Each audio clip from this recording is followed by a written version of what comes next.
eu sou Carla Soraya e este é o Almanaque Cultural, a revista eletrônica da sua TV Assembleia, que traz para você o melhor da arte cearense e as manifestações do nosso povo. E na edição de hoje você vai ver.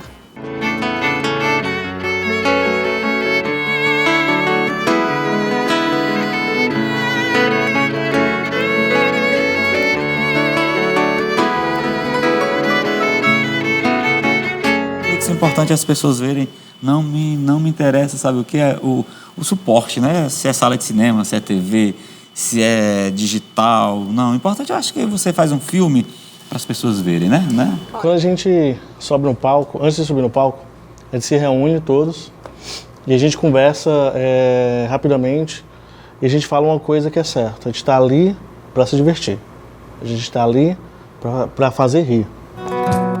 Se você vier me perguntar por onde andei, no tempo em que você sonhava. Eles tocam da tradicional música erudita a temas populares. Então, vamos conferir a união musical de instrumentistas cearenses que formam um grupo Casamento Nupti.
Daniel Barros e Casamento Nupti, muito obrigada pela presença de vocês, bem-vindos. Agora, por que um nome em latim?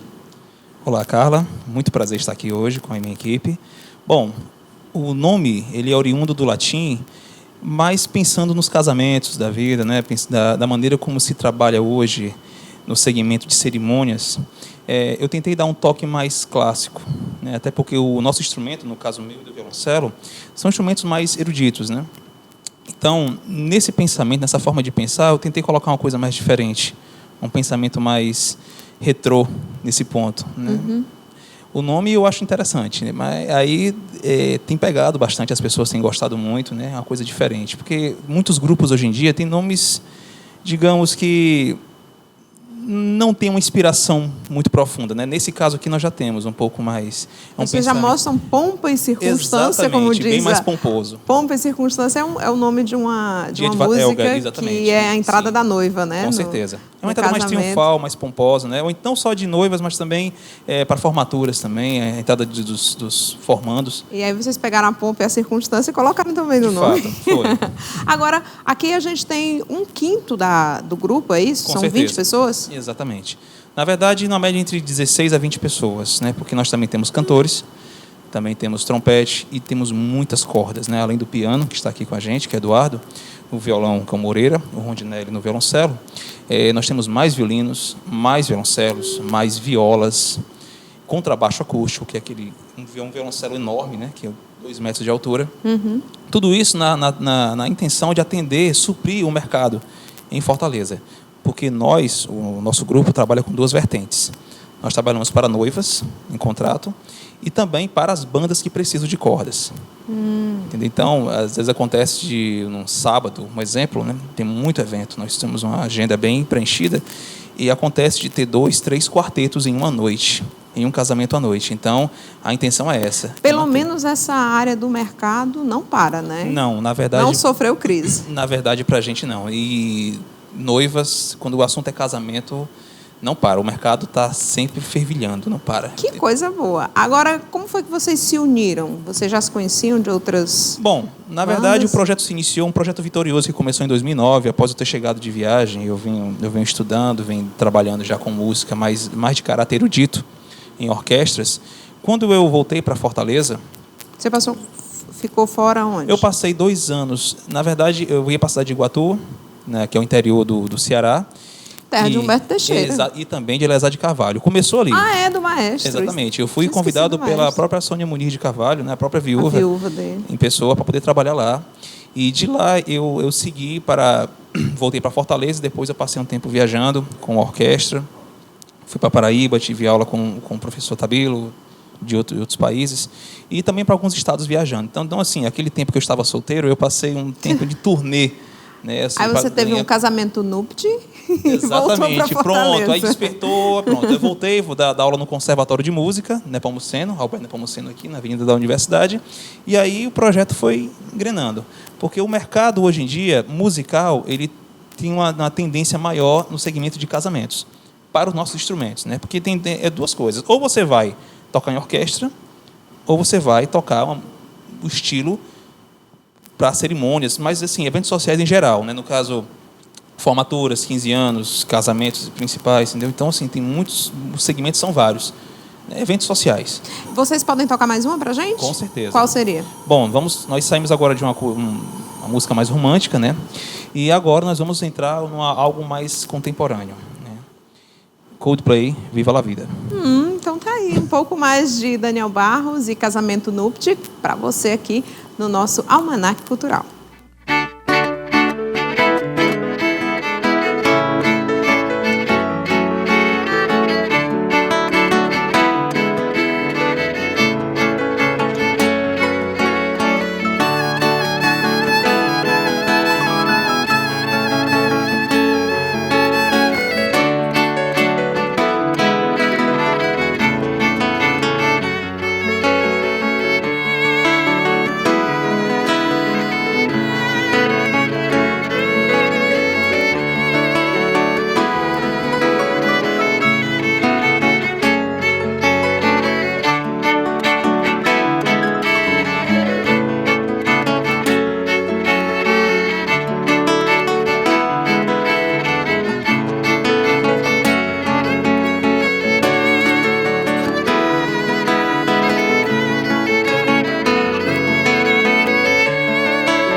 Daniel, meninos, muitíssimo obrigado pela presença de vocês. E quando tiver o material pronto, podem voltar, tá certo? Vamos recebê-los aqui com todo prazer. E você que está em casa, não pode deixar de ver o quadro Nosso de Comer, que com certeza vai deixar você com água na boca. Olha só.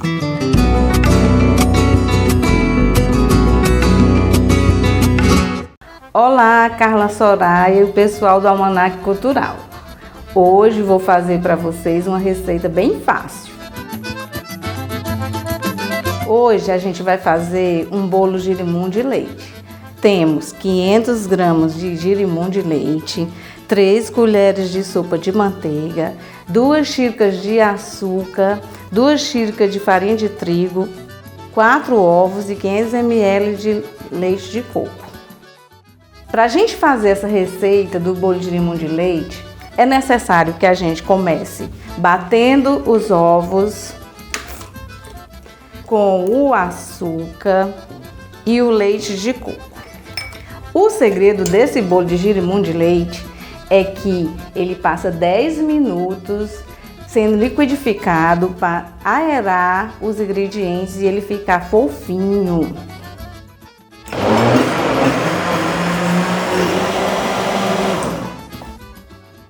Pronto, agora a gente vai colocar o girimum de leite e voltar a bater. Eles homogeneizados, a gente acrescenta a farinha de trigo, mexe um pouquinho assim dentro para não cair fora do liquidificador.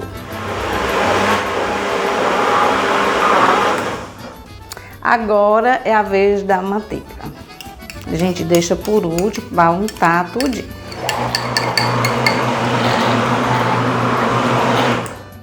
Ficou pronto o bolo. Agora a gente vai colocar na forma, para colocar no forno por 50 minutos. Enquanto o bolo está assando, vou dar uma dica para vocês. Não tem um bolo de cenoura que se come com ganache de chocolate? O bolo girimum de leite também pode se comer com ganache de chocolate. É muito fácil de fazer a ganache de chocolate. É 200 gramas de chocolate ao leite com 200 ml de creme de leite. A gente leva ao banho-maria e aí eles se unem, se formam e a gente pode colocar como cobertura no bolo de girimum de leite ou comer à parte. Que tal? O bolo de girimum ficou pronto e a ganache também.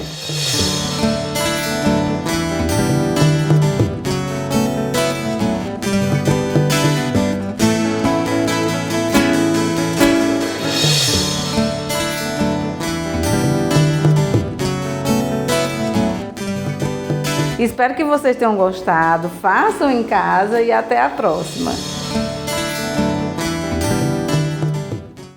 Depois dessa saborosa dica, a gente volta aqui para o estúdio para falar do cinema cearense.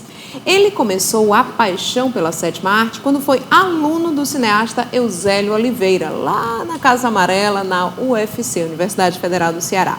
Hoje ele é realizador, produtor, diretor e com A Lenda do Gato Preto, conquistou o troféu Ouro do Prêmio Mundial de Direitos Humanos da Indonésia. Seja muito bem-vindo, Cléber Viriato. Obrigada demais por sua presença aqui no nosso Almanac Cultural. Que coisa boa. Menino, você foi longe, hein? Pois então, o filme foi longe, né? Eu não fui. Quem foi representando o filme foi o roteirista Carl Kinderé. Eu fiquei aqui torcendo, vibrando. Realmente esse prêmio tem um significado muito importante, porque quando a gente concebeu o filme, a gente contou uma linda história de amor que o filme tem, né? Mas como passa pelo vertente dos ciganos, quando chegou na Indonésia, os ciganos tiveram esse destaque, por conta que os ciganos é uma etnia espalhada no mundo inteiro, e o filme mostra de forma muito positiva os ciganos, sem um deboche, sem aquele estigma de que cigano é ladrão, rouba criança, enrolador. Muito pelo contrário, a gente mostra uma etnia cigana muito unida, bons comerciantes, que preserva suas tradições. Então, acho que esse aspecto, Carla, foi que fez trazer esse prêmio internacional para o filme, né? E foi muito bacana isso. O filme foi todo rodado em Quixadá? O filme foi rodado em Quixadá e em Maranguape. A história se passa toda em Quixadá, né? O fenômeno daquela garota que subia pela parte mais íngreme da Pedra do Cruzeiro é uma lenda urbana de Quixadá. existe mesmo essa lenda lá. Na verdade, na década de 70 existiu essa garota de nome Fátima. Sério? Ela era era personificada? Era personificada, era uma garota de 13 anos, de uma família muito humilde, e ela sentia uma manifestação estranha que tomava conta do seu corpo e a fazia subir pela parte mais íngreme da Pedra do Cruzeiro, que tem uma pedra que tem no centro da cidade, com 90 metros de altura, sem ajuda... Muita gente, a Pedra do Cruzeiro, para quem não conhece, conta a história. Existe esse cruzeiro lá em cima já por conta de uma promessa é um que foi ponto feita, turístico. Né? Não, na verdade, quando Nossa Senhora, a imagem de Nossa Senhora estava passando em algumas cidades do Ceará, né? E aí, para aquela comprovação de fé, o pároco da época, com os populares, construíram aquele cruzeiro para estabelecer um marco religioso na cidade, né? Mas muita gente vai lá para pagar a promessa, né? Vai, porque é uma pedra que você sobe pela parte normal da pedra, é um centro turístico, e tem uma cruz lá em cima e tem uma devoção muito grande. As pessoas vão pagar a promessa, vão para ver toda a cidade, porque está no centro da cidade. É o ponto mais alto. É o ponto mais alto no centro da cidade, e de tal forma que é um lugar muito bonito. E na década de 70, essa garota subia pela parte mais íngreme, sem ajuda de nenhum equipamento, e ela dizia que era um gato que a puxava, né? Um gato que puxava? Um gato que a puxava, um gato preto. E eu sou quixadaense, como você sabe, nasci e me criei ouvindo essa história, né? Você conheceu a Não, Fátima? porque ela é de uma geração anterior à minha. Eu sou de 60, eu nasci em 69, então ela é de 58 para 60, né? Eu era criança quando a Fátima já tinha seus 13 anos, e logo ela faleceu por conta... Foi, ela teve uma vida muito pontuada pela tragédia, né? Ela fica grávida, o rapaz não assume o relacionamento, ela entra no estado de depressão muito forte e até fogo no corpo.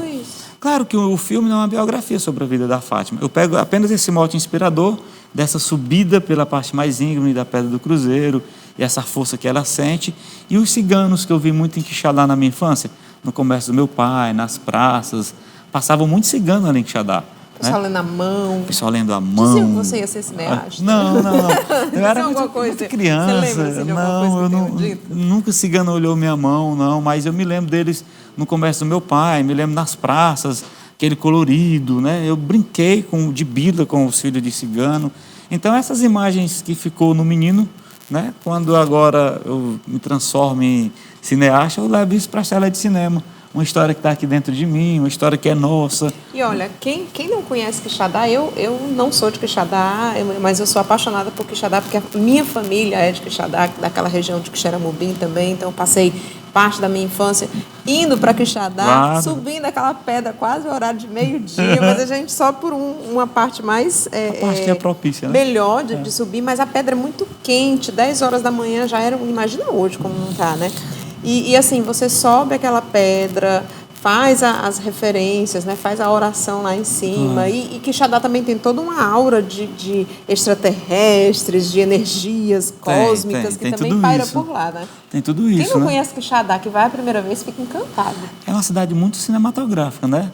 Lá desde 1960, a Aurora Duarte chegou lá com uma equipe enorme em 1960 e fez o filme chamado A Morte, Comando do Cangaço, e de 1960 para cá são mais de 18 longas-metragens, 23 curtas, diversos médias, programa de televisão. Deixa eu mostrar aqui algumas. A própria Quixadá já é um cenário, né? Cenário, parece um cenário que foi criado. Aqui dá para você fazer um novo mundo para Star Wars, né? É chamado como Hollywood do Sertão, né? Pela essa intimidade que ela tem com o cinema. Vamos ver aqui algumas das fotos que tem aqui.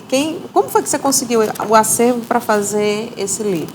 Bom, esse livro é pontuado com entrevista com os diretores, realizadores que tiveram Quixadá, usaram o Quixadá como cenário de seus filmes. Então, são umas 18 entrevistas com Fábio Barreto, Renato Aragão, Cláudio Ohana, enfim, vamos lá, esse aqui de quem é? Rosenberg Cariri. Esse aqui é o Cega Deraldo? O Cega Deraldo morou em Quixadá durante muitos anos. Eu só conheço o Cega Deraldo daquela estátua que tem em frente à rodoviária. Quixadá é a cidade eleita dele como... Aqui é o Mestre Adolfo, que a família dele vem lá de cinema, era o antigo cinema de Quixadá, era da família dele. Aqui é uma das cenas da Morte, Comando do Cangaço. Essa foto é inédita. Ela foi proibida. Em 1960, imagina, um Por cangaceiro. causa da cabeça, né? era um cangaceiro matando uma pessoa. Então, o cangaço, na época do Getúlio Quem Vargas... fez esse cangaceiro? Você sabe? O Milton Ribeiro. Era um ator muito importante. Aqui a Aurora Duarte, em 1950, quando ela teve em Quixadá, e ela volta 50 anos depois para fazer A Lenda do Gato Preto. Ah, é a mesma. É a mesma, Olha, a mesma. Que legal. Então, 50 anos depois... O que é isso aqui? Isso Capetão? é uma pedra, na pedra fresca que tem na Fazenda Fonseca. Isso aqui foi um armador colocado para fazer uma cena onde os cangaceiros dormiam. Coisa de filme, Fazenda né? Fonseca é na entrada? de Quixadá? Não, Fazenda Qual Fonseca, próximo do Magé, 6 quilômetros da cidade. Aqui são pinturas de 1960. Ah, essa aqui é que é a Fazenda Fonseca. Essa aqui é a Fazenda Fonseca, onde foi... Ela foi o Mas é a cenário Fazenda Fonseca dos Holanda? dos Holanda. Ah, então é porque eu Maurício tô confundindo. Holanda, da Não, irmã mas eu Heloísa. já fui lá, sim. Sim, né? sim. É porque eu achava que na minha cabeça era na entrada da cidade. Não, mas não. é dos Holanda mesmo. Raquel. É a Raquel de Queiroz, que tem toda a sua obra filmada, né? O 15, Memorial de E Maria Moura. ela era de Fortaleza, mas de- elegeu Quixadá como sua... Ela é grande quixadaense, porque ela paixão, nasceu né? aqui com 4 meses, foi para Quixadá e nunca mais saiu de Quixadá. Então, Quixadá é a terra Não da me Raquel. deixes, né? Não me deixa, a fazenda dela. Tá aqui, Renata Aragão. Renata né? Aragão, teve lá fazendo Cangaceiro Trapalhão, né? Então, é um livro que tem um resgate da memória histórica cinematográfica de Quixadá muito importante. Eu me sinto muito feliz porque foi um projeto meu, uma ideia minha, e eu acho que isso serve de memória para as futuras gerações, né? Cláudia Ohana. Cláudia Ohana, bem Tem novinha. algum espaço lá em Quixadá que esse aqui é o quê? Foi um... Eu lembro desse filme, Caminho das Nuvens. Caminho das Nuvens, Foi isso. gravado Foi lá? gravado lá. Foi gravado lá, tem várias passagens em Quixadá. Não sabia não. Aí a Cláudia bem novinha. Quixadá tem algum espaço que faça essa referência, esse resgate ao cinema que foi gravado? lá? Não, no museu existe algumas peças, cartazes. naquela Casa da Pedra? Naquela casa, não. O museu é próximo da estação. Mas está passando por uma certa dificuldade. Você, Chico. Eu e o Chico Anísio, eu fui o primeiro diretor cearense a trabalhar com o Chico Anísio, no Alto da Camisinha. O Alto da Camisinha foi gravado lá. Lá, o Alto da Camisinha todo em Quixadá. Eu lembro que tem umas cenas lá na parede, na do parede açude do Cedro. E então é dessa maneira que a cidade vai se consolidando como uma cidade. Agora, o que é que cena é essa daqui? É do Alto da Camisinha, quando o quarto besouro vai chegando na cidade. Me diz uma coisa, o que é que tem de especial em Quixadá, além de toda essa aura lá? A luz é boa para filmar? Claro. Assim, em termos de cinema. Eu acho que a luz é fotografia. magnífica, a luz do sertão, que é uma luz incidente, 24 horas por dia, digamos assim, porque até a luz até a luz da lua, quando bate naqueles monolitos, é uma coisa espetacular. Eu acho que a paisagem ela é única. Ela é única. Você pode fazer filmes de extraterrestre, você pode fazer bang bang, você pode fazer filme de seca, de cangaço. De né? extraterrestre, né? Porque parece um outro mundo. Então, até o Milagre de Juazeiro foi gravado lá teve também. cenas lá, teve. E o que ocorre, eu acho que tem uma coisa bacana, é a relação da cidade com o cinema, com o fazer cinematográfico. Uma cidade que sabe acolher, uma cidade que sabe participar do processo cinematográfico, que colabora bastante com o silêncio, colabora com interditar as ruas, colabora cedendo material para compor as cenografias. Então, é uma cidade muito envolvida, né? Quando a Aurora chegou em 1960, o sertanejo é um homem muito acolhedor, né?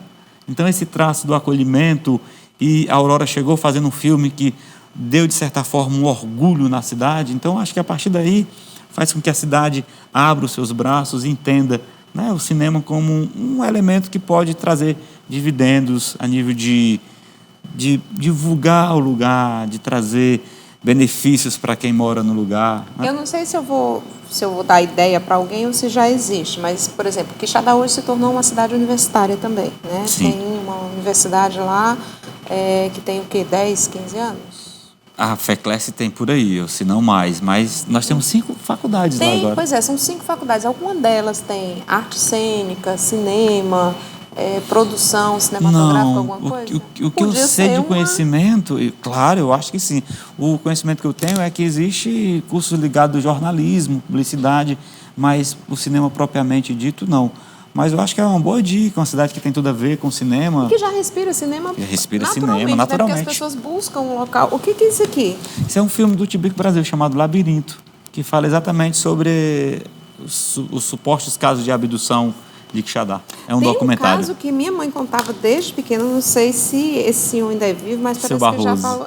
Que ele É o meu próximo regrediu, filme, isso. Né? Tipo o Benjamin Button. Eu estou né? fazendo um filme sobre a vida... Conta a história para o pessoal que não sabe do seu Barroso. Em 1970 também, um comerciante chamado Luiz Barroso, quixadaense, ele teve um contato imediato de terceiro grau, foi abduzido, e a partir dessa abdução, a vida daquela família vira de ponta cabeça. Ele começa a perder a memória, incrivelmente, os dias vão se passando, ele começa a ficar debilitado, a sua pele começa a ter começa a perder a melanina e também as rugas começam a desaparecer. Mas na como se medida fosse que ele vai rejuvenescendo. rejuvenescendo fisicamente, a memória vai sendo perdida, né? Inclusive, eu e o Caio Kinderé, nós estamos fazendo o nosso próximo filme, chama-se A Luz que Veio do Céu, que é inspirado no caso Barroso.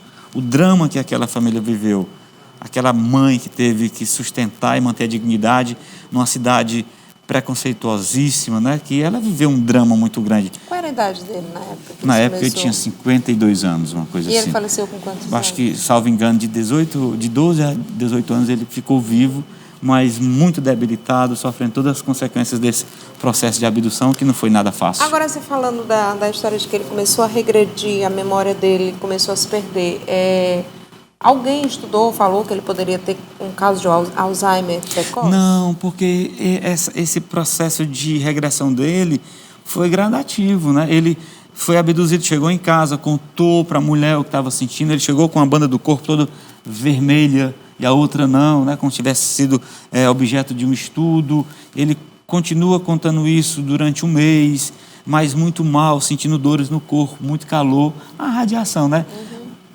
É consultado pelo Dr. Antônio Magalhães, né, um médico na época que o seu Barroso era um comerciante muito respeitado, ele não ia mentir, não tinha necessidade nenhuma de dizer, olha, eu estou passando mal, eu estou morrendo, eu fui abduzido, olha o meu corpo como é que está. Entende? Então ele foi acompanhado, veio cientistas americanos da NASA, veio cientistas alemães, porque foi um caso que na ufologia é um caso que teve uma repercussão único, né? Também é único porque também foi o primeiro caso de aposentadoria do INSS por abdução. Graças a Deus, né? Nunca mais teve ninguém. Mas sério? Quem Sério, o conseguiu a INSS aposentadoria por conseguiu. abdução? Conseguiu. O doutor Porque Antônio... não se conseguia provar que não de era forma abdução. alguma. O doutor Antônio Magalhães, ele teve a sua carteira de doutor cassado pelo Conselho Regional de Medicina daqui, porque ele colocou que o paciente dizia que tinha sido abduzido Ele perdeu, então, em o direito 70, de- época da ditadura, esses fenômenos extra. Até hoje, os Estados Unidos escondem a área 53. Essa viagem toda, mas de fato aconteceu um fenômeno com o seu Barroso, mudou significativamente a vida daquele comerciante, ao ponto dele perder sua memória, a família ficou desestabilizada, digamos assim, mas claro, conseguiu superar com muita dignidade, só ele que nunca mais voltou a ser o mesmo homem, nunca mais. Esse é teu próximo filme. Esse é meu próximo filme. Quando é que você começa a rodar? Já tem ideia? Olha, a gente está Já tem elaborando um edital, já roteiro, conseguiu aí a gente está elaborando um roteiro, vamos partir para análise técnica, fazer orçamento e fazer aquela batalha de sempre, né? De incluir nas leis. Alguém consegue. Mas como você sabe que eu sou um cara determinado, como é um projeto, como é o meu próximo filme, ele vai ter começo, meio e fim. Vai ser como os outros, né? Certo. Vamos só relembrar para o pessoal os que você já fez. A Lenda da Camisinha. Olha, eu começo ainda no analógico, né? Eu fiz um filme na década de 80, quando eu cheguei aqui em Fortaleza, eu fui aluno do Osélio Oliveira, eu fiz O Casamento, que foi um exercício... O casamento, né? Ou o casamento, né? Que é com um acento, uma noiva que o desejo dela é tomar banho no mar depois de casada, né? Com uma comédia. Tinha esquecido desse filme. Aí depois eu faço um curta digital em Betacam chamado Magé. É a história de um índio que se apaixona por uma deusa, tudo nesse universo. Aí eu faço um tempo vários documentários e registros de movimento. Aí anos depois eu me envolvo com o cinema propriamente dito. O filme do Rosenberg Cariri, o Curici Dadá, eu participei da produção. O do Telmo, Campo Branco, eu produzi. O 15 da Letícia. Aí eu faço o que me deu uma visibilidade bacana, que foi o Alto da Camisinha, né? porque teve em Genebra, teve na Organização Mundial da Saúde. Isso ganhou prêmios no Brasil, né? É distribuído nas escolas e nas secretarias de saúde. É um filme que tem obrigatoriedade. Você ganha o direito autoral ou você... Não, a gente fazer cinema no Brasil a gente não ganha dinheiro, não, a gente gasta. Ganha aquele cachê na época da realização, depois paga. Se a gente fosse viver do social do filme, eu teria que ter uma renda extra, porque os convites que você tem que recusar, porque você não dá para você viver. Pagar passagem, todo evento que você vai, você tem um custo muito alto. Mas né? Você devia ganhar royalties cada vez que aquilo fosse distribuído, mas tu sabe, ou uma cópia fosse feita para uma escola diferenciada. Eu acho que O Alto da Camisinha é um filme que cumpre um papel muito bacana no mundo onde há 36 milhões de pessoas portadoras de HIV, você levar para a juventude, né? Uma mensagem positiva. Faz muito mais. Muito mais que dinheiro, muito mais que dinheiro. O Alto da Camisinha foi distribuído através da Organização Mundial da Saúde para 150 países do mundo. Todos os meses, toda semana eu recebo parabéns, recebo solicitação do filme, entendeu? E aí eu acho que isso é muito mais importante. Agora a gente vem com o Gato Preto, né? Que aí esse prêmio internacional... E isso aqui é a trilha sonora? É a trilha sonora do Manassés, que está impecável. Então, Manassés você lançou junto os dois? Na verdade, isso aqui são peças promocionais do filme, né? Eu vou... É um cartão postal, digamos assim, né? Eu vou visitar um patrocinador, vou visitar um distribuidor, aí eu levo o livro, dou de presente, o CD com a trilha sonora, né? Agora, no resto desse ano, você vai esperar que o Gato Preto continue brilhando? Claro, a gente tem exibições já agendadas em Portugal, em setembro está indo para Genebra, depois vai para a Alemanha e a Itália. Tem esses países que já foram, o filme foi convidado. Até o fim do ano a gente vai ter notícia boa do Gato Preto. Vai ter notícia boa do Gato Preto e também tem um convite, uma negociação já bem avançada com o Netflix. Se a gente não conseguir fazer 2 salas de cinema aqui em Fortaleza, a gente joga para a Netflix. O importante é as pessoas verem. Não me interessa, sabe o que é o suporte, né? Se é sala de cinema, se é TV, se é digital. Não, o importante eu acho que você faz um filme para as pessoas verem, né? Olha, para ficar guardado. Parabéns a você, obrigado, ao Caio Kinderé, ao Kennedy Saldanha, que são os 3 aí batalhadores que conseguiram chegar lá na Indonésia e fazer bonito representando não só o Brasil, mas a América Latina, né? E a gente espera que esse Gato Preto... Eu não sei você, mas eu adoro Gato Preto. Então Gato agora Preto ele ficou ainda mais... Ele dá sorte, Gato Preto. Dá sorte, então que ele continue lhe dando muita sorte. Eu espero receber você aqui mais vezes contando mais feitos desse Gato Preto. Muito obrigado, tá muito obrigado a todos. Adorei te receber aqui, Kleber. Massa. Um cheiro bem grande. Leve meu cheiro para todo o pessoal de Quixadá, que tá com saudade danada de lá. Agora eu vou rapidinho pro intervalo e a gente volta já já. Música e humor. É Fatimude. Me lembrei de Chico Anísio.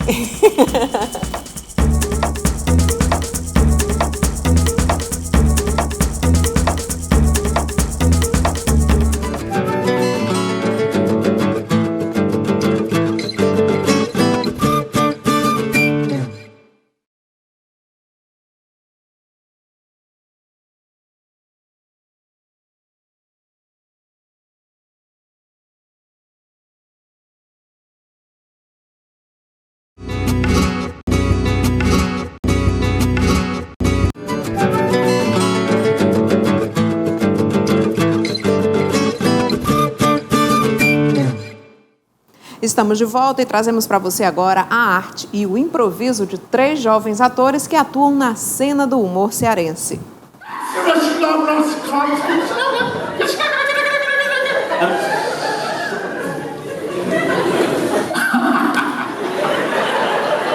Eu sempre gostei de bastidor da produção audiovisual. Sempre foi meu foco desde pivete mesmo. Então eu tive a oportunidade de ser redator de um programa de humor aqui no Ceará, na época da TV Diário, Turbulência. Minha ideia era só redigir, eu estava muito feliz com isso já, que eu achava genial, eu devia ter uns 17, 18 anos. E um dia no ensaio, um ator faltou, que ia fazer uns personagens. E aí o diretor, na época era o Carri Costa, do projeto, falou assim: Vinícius, você pode ler o texto do personagem que você escreveu? Eu falei: posso, beleza. Comecei a ler, era um personagem bêbado, aí comecei a inventar uma voz, comecei a criar alguns detalhes e tal, mas para ler mesmo, a leitura de mesa. Aí acabou o dia do ensaio, o Carri: não, beleza, cara, você que vai fazer, o outro ator não vai poder fazer mesmo e tal. Eu falei: como assim? Não, você vai pra TV. Eu falei: vixi, não imaginava. Fui parar num programa de humor, então assim, minha estreia mesmo é na TV. E minha carreira toda é de TV, na verdade, é fazendo televisão. E apesar de eu vir de uma família de teatro, meus pais trabalham com teatro e tal, eu não pensava em ser ator, sabe? Não era meu foco, não. Meu negócio era a televisão e os bastidores, né? Fui parar na frente das câmeras. Eu comecei no humor, na verdade no humor não, no teatro, desde muito novo, né? Assim, desde de moleque mesmo, assim. Era um daqueles que fazia aquele papel, como você diz, qualquer coisa que tinha no colégio, era eu que ia lá e falava em público, era eu que fazia lá. Isso desde, sei lá, desde molequezinho que eu me entendo por gente. E com mais ou menos 14, 15 anos, eu comecei a ir para a parte do humor com mais forte, né? Mais forte aí. Dentro de casa, eu era muito brincalhão, era muito livre. E aí, com o tempo, fui amadurecendo, e aí eu comecei a me soltar mais. E eu comecei a levar isso para meus amigos, para minhas rodas de conversa, família. E eu acabei com aquele cara engraçadinho, que tirava onda. E aí foi quando esse grupo, que era lá da igreja, né? Que tinha o Davi e o Olavo como coordenadores, que a gente começou a treinar jogos de improviso, como exercícios que eles são, né, de assimilação, de raciocínio, de fila entre atores. E a gente passou mais ou menos 6 meses nisso, treinando, tentando encontrar ritmo, time, como que funciona, como que é o raciocínio de improvisar. E nisso a gente foi treinando isso até um ponto que surgiu uma oportunidade, um convite de uma colega minha que queria fazer algo do tipo nesse formato de humor, de improviso. E me chamou. Falei, cara, eu tenho uns amigos que a gente está treinando. Topo. E então, a partir daí, a gente criou um grupo chamado 4,5. E esse grupo começou a se formar para o improviso, né? Ou seja, para trabalhar em cima desse tipo de humor, que era a espontaneidade. E há uns 3, 4 anos atrás, eu senti vontade de voltar para o teatro. Até para me fortalecer como profissional na TV também. Foi aí que eu comecei a fazer stand-up comedy, que é um outro gênero de humor diferente do improviso. No stand-up comedy eu comecei a exercitar o humor de uma outra maneira, que é redigindo, escrevendo nossos textos e levando eles para o palco e apresentando com cara limpa. Aí eu comecei a estar em cima dos palcos, né, novamente. E aí, de 2 anos para cá, fui convidado para estar no 4,5, fiz algumas participações com eles gostaram, não sei porquê, e me mantiveram no grupo, falaram, não, cara, você é o próximo membro da gente, você vai fazer parte do 4,5, você é o meio que faltava no 4. O humor a gente ganha várias formas. O stand-up está aí, o improviso está aí. E a gente começou a fazer isso em um ambiente que não é tão comum. No começo tem muita confusão do que a gente de fato faz. A diferença entre a comédia stand-up, né, ou stand-up comedy, e o improviso, o teatro de improviso, vou falar de novo que eu fiz improviso. Ninguém merece, né, improviso. Desculpa, diretor. A diferença entre o stand-up comedy e a comédia de improviso, ou o teatro de improviso, ela é bem grande. Muita gente confunde porque no Brasil, muitos comediantes de stand-up também fazem improviso, mas são coisas bem diferentes. Vamos lá, o stand-up comedy, o comediante ele é responsável por redigir seu texto, escrever seu texto, levar ele para o palco e apresentar de cara limpa, ou seja, sem personagem, sendo ele mesmo, normalmente com poucos recursos e para a plateia. Esse é o stand-up comedy, basicamente. Já no teatro de improviso, a gente não tem texto pré-estabelecido, a gente não tem roteiro pré-estabelecido. A gente tem um formato de um mestre de cerimônia que ele norteia, ele explica todo o espetáculo, né? Ele é o grande responsável pela organização, pela estrutura do espetáculo. Existem, fora o apresentador, esse mestre de cerimônia, existem 4 atores que a gente que nós vamos realizar as mecânicas dos jogos. O mestre de cerimônia, ele escolhe o jogo e ele pega com a plateia o tema, a ideia geral daquele jogo. Repassa pra gente e em segundos ele starta o jogo e a gente tem que dar início àquela cena, aquele jogo com aquele tema que foi escolhido. Então no improviso é totalmente diferente, a gente não tem texto, já no stand-up a gente tem. Então essa é a grande diferença. Sem contar que stand-up normalmente você faz só, né? Você faz sozinho. E no improviso não, você tem um grupo, você tem atores para contracenar que entram e saem de acordo com a necessidade. Então essa é a diferença básica. 11, 7, 8...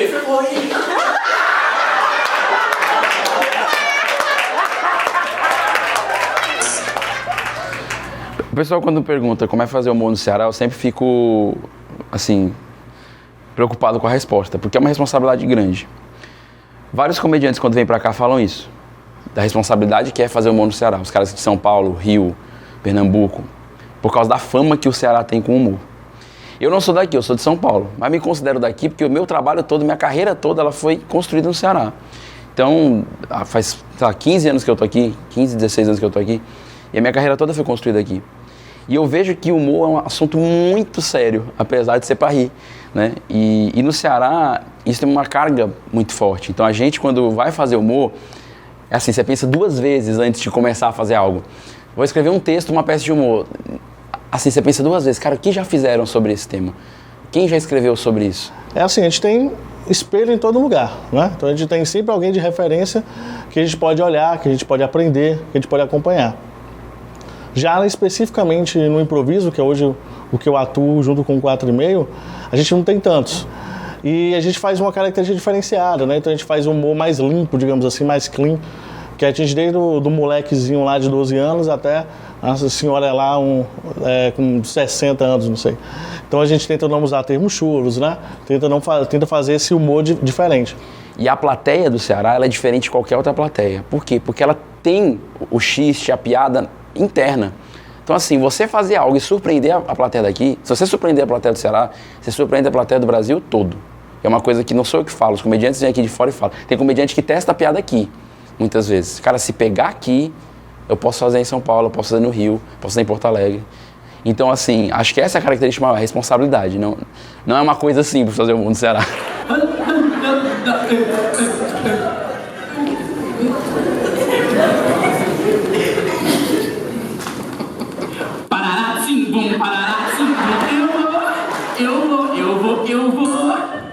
E hoje a gente chegamos a um ponto de estar um pouco mais conhecido na cidade de Fortaleza. Já fomos 3 vezes no Teatro Via Sul com espetáculo solo. Isso é muito legal pra gente, né? Para um grupo de Fortaleza. Quando a gente sobe no palco, antes de subir no palco, a gente se reúne todos e a gente conversa rapidamente e a gente fala uma coisa que é certa. A gente está ali para se divertir. A gente está ali para fazer rir. Então, se a gente não se diverte, se a gente não faz algo que a gente se sinta bem, a partir do primeiro ponto que a gente entra no palco, aquilo tá aí por água abaixo.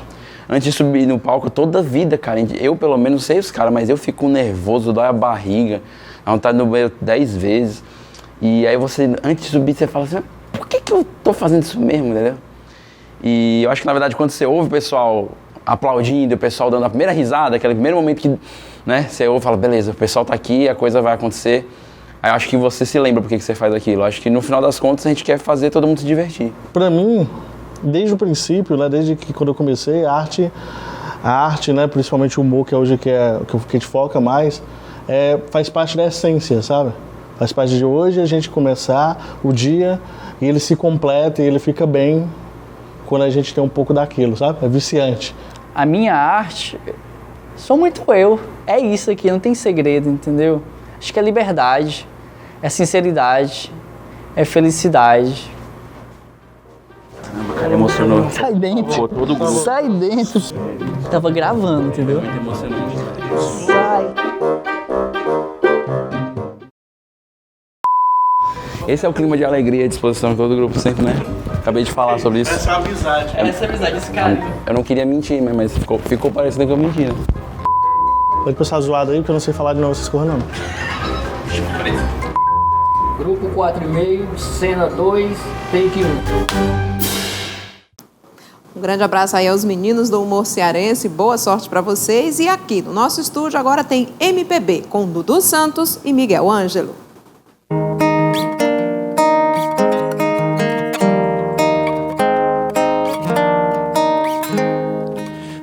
Você lembra daquele tempo eu tinha estrelas nos olhos, um jeito de herói.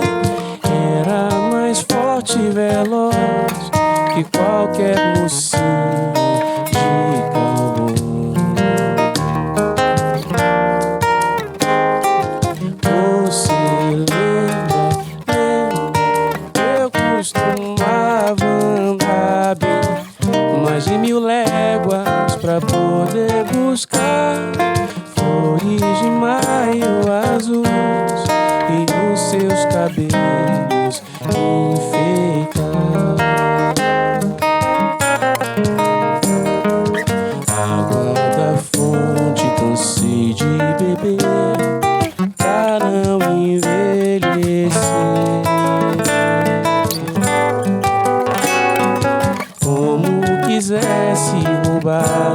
das manhãs, um lindo pôr de sol. Hoje não colho mais as flores de maio, nem sou mais veloz como os heróis. Talvez eu seja simplesmente como um sapato velho, mas ainda sirvo se você quiser. Basta você me calçar, eu aqueço o frio dos teus pés. Talvez eu seja simplesmente como um sapato velho, mas ainda sirvo se você quiser. Basta você me calçar, que eu aqueço o frio dos teus pés.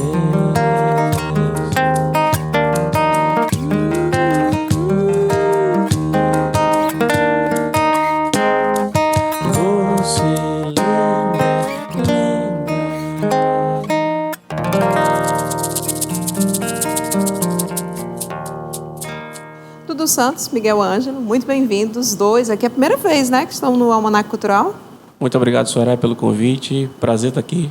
Miguel Ângelo, percussão. Primeira vez, sim. Primeira vez. Agora, um sergipano e um cearense, como foi que vocês dois se conheceram? Já foi na noite aqui de Fortaleza? Sim, essa coisa de tocar na noite, né? A gente não ter tanto tempo para ensaiar, para se juntar, mas a gente acaba se conhecendo e tem que desenrolar e acaba saindo esse som. Mas por que você veio de Sergipe para cá? O campo aqui é melhor para quem canta na noite? Sim, sem dúvida. Assim, o Ceará me recebeu de uma maneira muito, muito bacana, me abriu várias portas, né? E tive a oportunidade de conhecer pessoas maravilhosas como o Miguel, que é, além de tudo, um parceiro, amigo.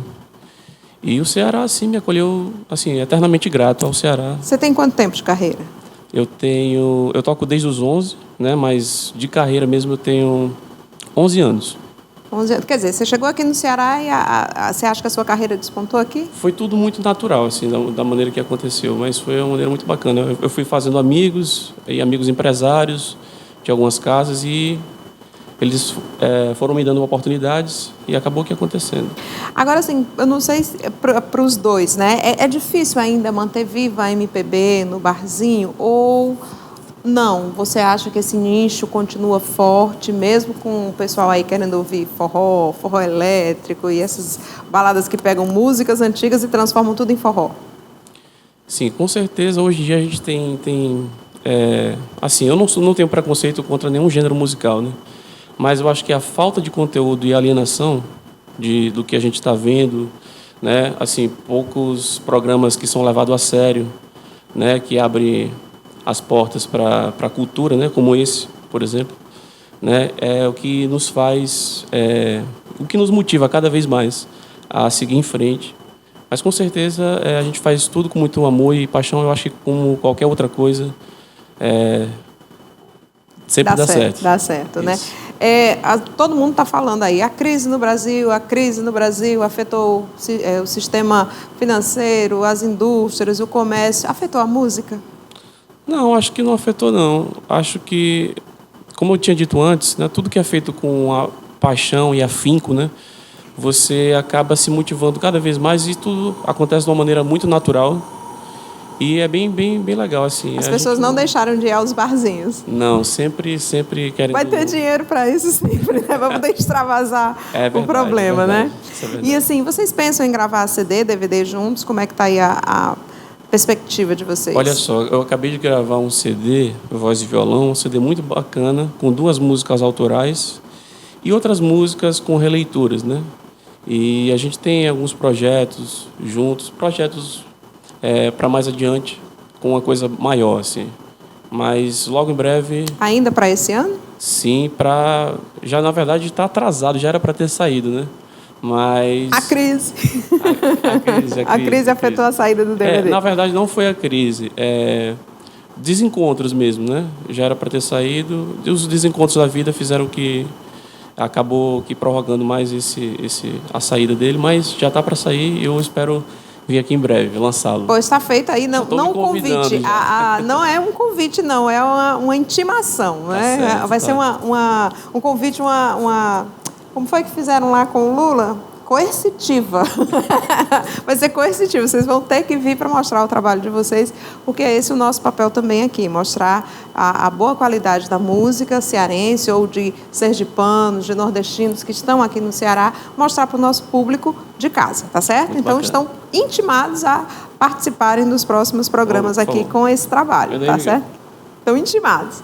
E olha, a gente vai ficando por aqui. O nosso Almanac Cultural termina essa edição, mas a próxima também vai estar cheia de arte, diversão, muita informação e, é claro, cultura cearense nordestina para você. Eu agradeço ao Dudu, ao Miguel Ângelo, espero recebê-los aqui de uma próxima vez, tá certo? E você de casa também. Na próxima edição, quero todos aí, prestando bem atenção no que há de bom no nosso Ceará, no nosso Nordeste. Um grande beijo, Ceará, um beijo, Maior Brasil, um cheiro bem grande para todo mundo. E a gente encerra o nosso Almanac Cultural de hoje com o Dudu e com o Miguel Ângelo.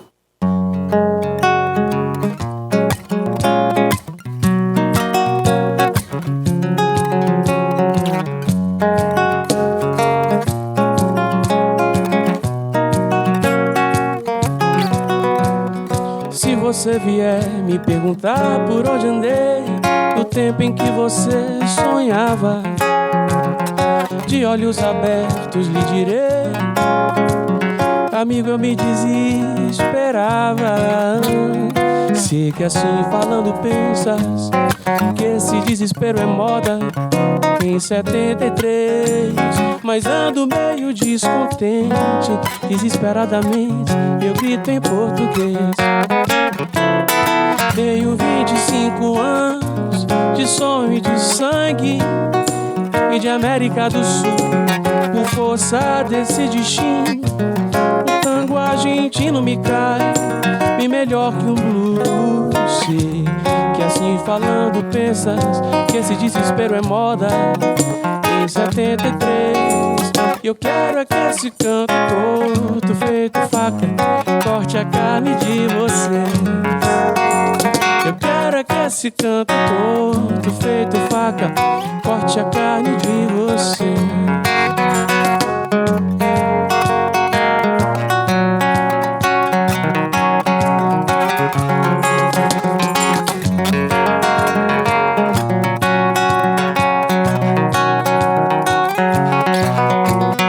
Tenho 25 anos de sonho e de sangue, e de América do Sul, por força desse destino, um tango argentino me cai bem melhor que um blues. Sei que assim falando pensas que esse desespero é moda em 73. Eu quero é que esse canto todo feito faca corte a carne de você. Eu quero é que esse canto todo feito faca corte a carne de vocês. Eu quero é que esse canto todo feito faca corte a carne de vocês.